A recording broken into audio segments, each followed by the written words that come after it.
Hey everyone, it's your girl Fluid Aesthetics. I am so happy to be here and talk to you guys again. It's been so long, so much has happened in my life, and as you can see, I am now a hijabi, mashallah. Thank God. It's been a very long journey for me, but we're gonna talk about that in a whole different video. But today, as you can see, I am literally in my first studio. So yes, this is my treatment room. This is only like half of it, but I just want y'all to get a quick little glimpse or whatever. But I'm just so excited to start this journey and actually get into my profession. I'm just so thankful. I thank God for guiding me. I'm just so happy right now. But anyways, the main topic for this video is on today's video, we're going to talk about passing your PSI practical exam and your written exam. So for my practical exam, I got a 89. I was actually really shocked. But personally, I did have high expectations. So like I really wanted a 90 nonetheless, but I'm going to take what God gave me because trial, it was nerve-wracking. I can say nerves can either make you or break you, and we're going to talk about that in a second. As for my written, let's just say God was there with me, okay? But honestly, I actually did not. I thought I personally failed. I thought I failed because some of the things they said, they worded so in such a way, it really didn't make any sense. But I don't know. I kind of have medical experience, so like some things I was able to break down based off of medical terminology. So I was able to kind of like figure out what some of the words were saying. But yeah, but I got a 78 on the test. Honestly, my goal was at least an 80 or 85, but personally I'm gonna take that and I'm gonna run with it. I literally, when I finished, I was like, okay, it's giving 70, but I honestly was very proud of myself. I actually did better than I thought. But honestly speaking, like I said, don't let your nerves get the best of you. But there are strategies you do need to take in regards to test taking. But back to the practical. The practical, people say it's easy, but sometimes you can forget one little thing and then you actually mess up the entire process. Because practical is a process when it comes to setting up your station, sanitizing first, setting up your station, bracing your client, etc., etc. That's very important, and that is the main thing that the judge is looking at when it comes to that process. Like, come on, don't be rushed. Don't rush. Anyways, so what I did personally when it comes to taking tests, ever since I was a kid, I was a last minute studier. I'm sorry to say it, but I just feel like it was more efficient for me. I studied a week before my test, every day, at least every day or every other day. I would first watch the videos that I took in class, and then second, I would write down the steps. I write them down, and if I can, I will add, if y'all want, I can add the steps in this video, but personally, you guys can just DM me, and I'll be more than happy to send it. It's actually easier that way for me if you guys, need that help. Like, I'm here to help. Like, I'm not sugarcoating anything. I'm not gonna just, tell y'all it's freaking easy. Heck, no, it's not easy. But at the end of the day, it's doable. So I watched the video. I wrote down the steps one by one by one. After I did that, I would study the written steps, and then I would practice. So then I would practice watching the video, then I'll turn off the video and then practice doing it myself. And then if I was confused based off what I was doing, I would then look at the steps. And then I would, follow through with the whole practical process. And that's kind of what I did in the matter of like a couple of days leading up to my test. And then let me tell y'all, on test day for my practical, this was so crazy. Story time. So, mind you, they always say, yeah, get there early, whatever, Yeah, I got there early.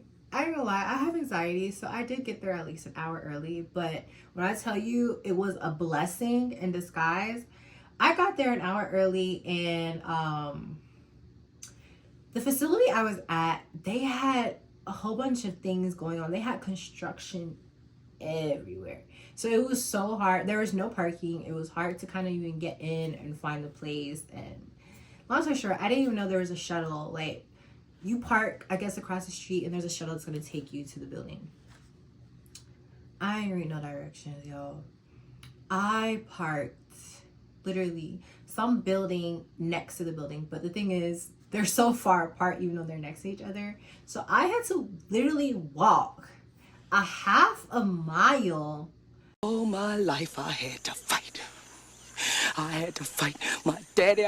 And okay, pause.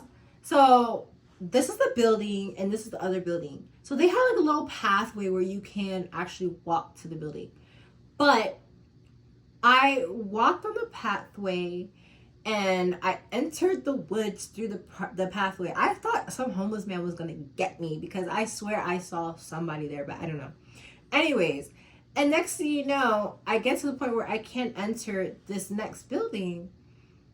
And then it's closed because of the construction. So then I had to trickle my way to the walkway on the side of the highway just so I can get to the other building. It was just a hot ass mess. I was hot, y'all. I was sweating. And I was like, dang, I'm pumped. I can't say if you need to jog before your test, jog, because you will be pumped for real. Anyways, so I finally make it into the building, and I, ask around where the PSI testing is. I found the door. I was like, okay, it was just like an airport, like you're like going to the airport trying to see if your gate is there, that's what I did. So I made sure that I knew where it was. I went to the restroom, and then they had a little break room. And then I went to the break room, and I have the videos on my phone. So I watched the videos. Like, I watched all the videos of the different steps and the sections of it so that I can put it in my head. But I can say on YouTube, you have to be careful because different states have different practical expectations. So make sure that it is Georgia certified. But personally, I wish I can post the videos that I do have, but they are not of me, so I don't have permission to post, my instructor. So if you do need help, like I said, please DM me, message me, and I will help you pass. Okay, just DM me. I don't care. I will help you, and we'll figure something out. Anyways, but yeah, so I find my door, whatever, and then now, okay, it's time for testing. Them were so rude. Like, the ladies that were our judges, they were so rude. I don't know if they woke up on the wrong side of the bed, but it was just, okay, first of all, you're dealing with people who are actually very scared. Like, this is literally their life. Investment, you don't know what people are going through for them to, be here, and you're being so, unkind. Anyways, so we could not have our phones inside that, inside the test area. Like, we had to hide our phones in the break room under the vending machine because, first of all, I could not go to my car because my car was a mile away. So I had to make things work. So make sure you do not bring your phone into the test site because you can be disqualified and will have to go home and reschedule, etc. So please don't even try it. All right. So So yeah, so then we got into the test center. They lined us up based off a number. We sat down and they checked us in, and now it's time for testing.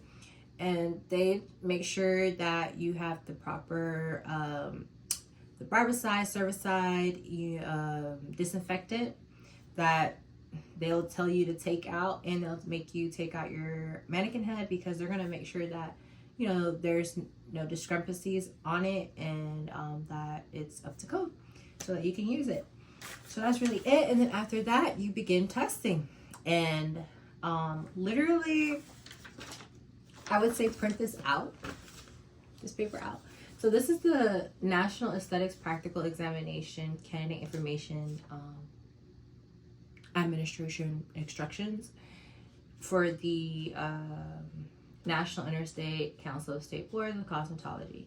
So literally on their website, they have this. And it has all these steps that you need to technically pass.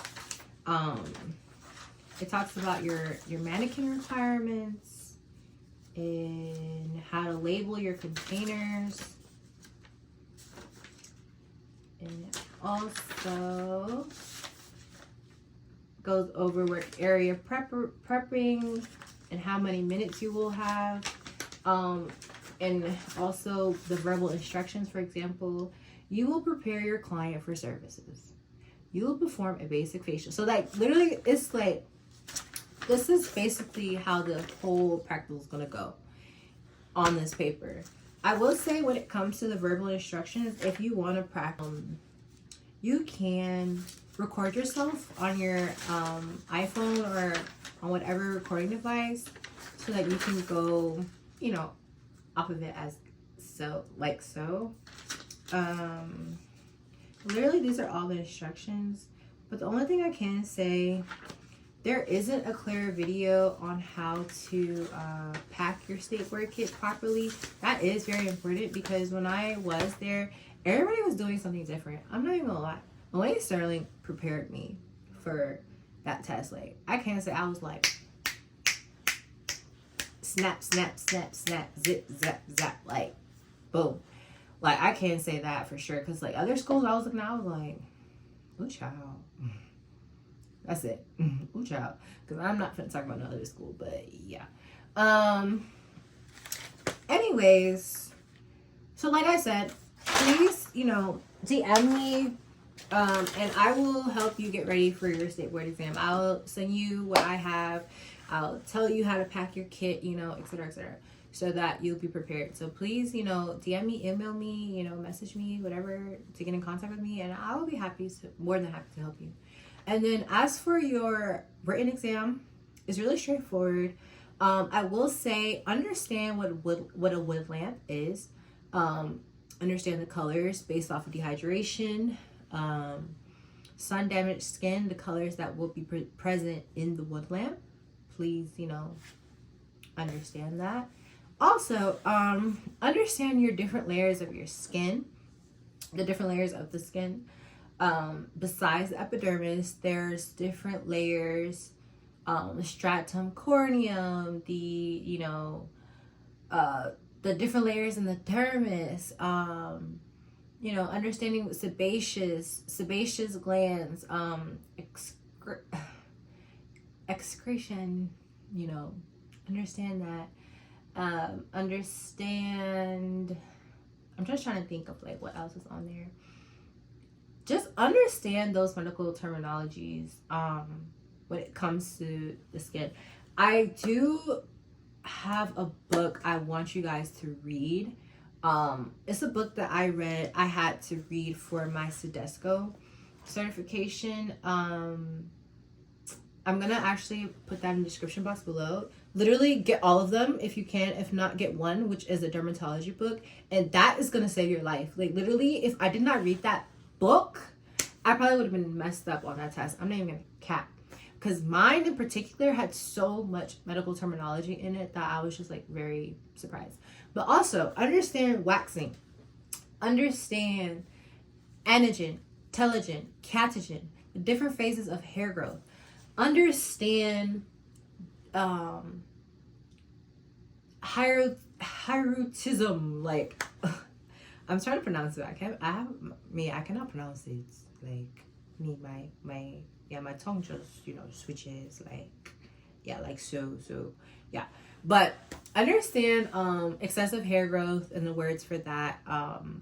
That is in the waxing chapter in the My Lady textbook. I'm not gonna pretend like I know everything.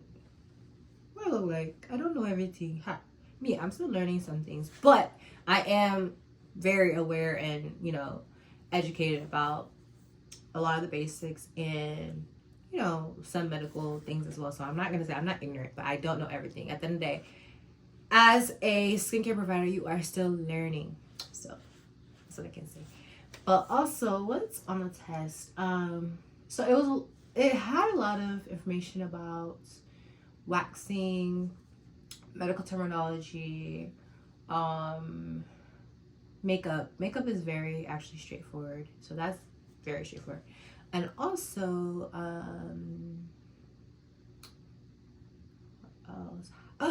infection control. You need to understand your infection control. So like literally, it was kind of like all of those together. And even though it was 110, 15 questions, I believe, it wasn't really that much on the actual like exam. Like, I was actually pretty surprised. It was just specifically understanding the layers of the skin, the scientific layers of the skin, and understanding the basics of a wood lamp, understanding excessive hair growth, especially in women, and how arjuveda, I really can't pronounce it, but hormonal, hair growth, the different, I don't know, but just understand waxing, understand your medical terminology, and understand your basics in makeup. Like, it's really straightforward, but so it's not like, oh, read the entire book. No, just understand your medical terminology.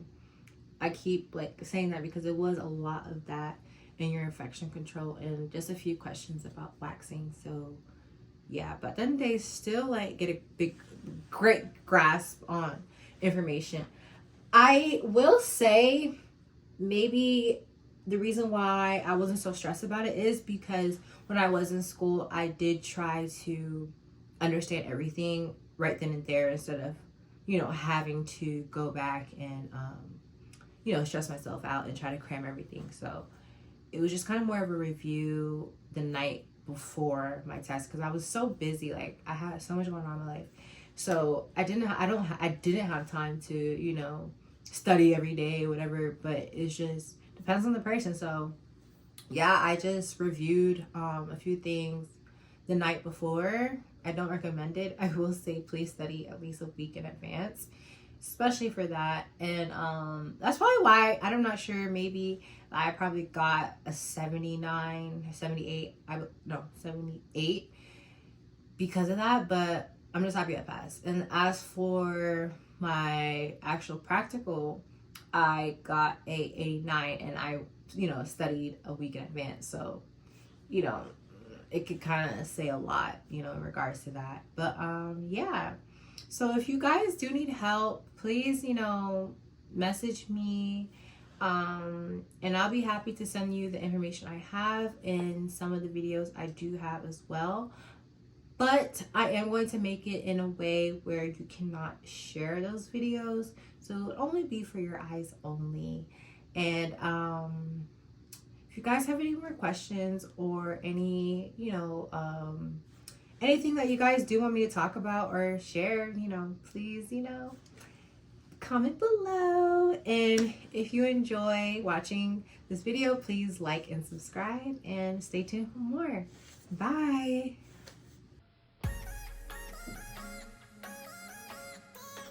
If you enjoyed this video, please like and subscribe and follow us on Instagram at Esthetics.